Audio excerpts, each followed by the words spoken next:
জাতীয় পার্টিকে নিষিদ্ধ করলে সবচেয়ে জামাতের লাভ। কারণ বাংলাদেশে বিএনপির পরে বর্তমান জাতীয় পার্টি বিরোধী দলের মতো যোগ্যতা জাতীয় পার্টি আছে এখন। জামাত চিন্তা করতেছে যদি জাতীয় পার্টিকে যদি আমরা নিষিদ্ধ না করতে পারি তাহলে আমরা বিরোধী দল হইতে পারতাছি না।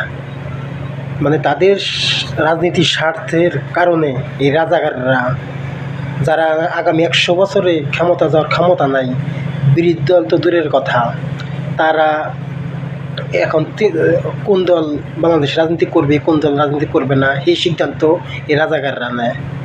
লজ্জাজনক, যারা নাকি বাংলাদেশ চায় তারা আজকে বাংলাদেশ পরিচালনা করে, আর যারা মুক্তিযুদ্ধ করে সংগ্রাম করে যারা দেশটাকে আইনা দিল তাদেরকে জুতার মালা দিয়ে আমরা জেলখানায় পাঠাই। লজ্জা এই জাতির জন্য।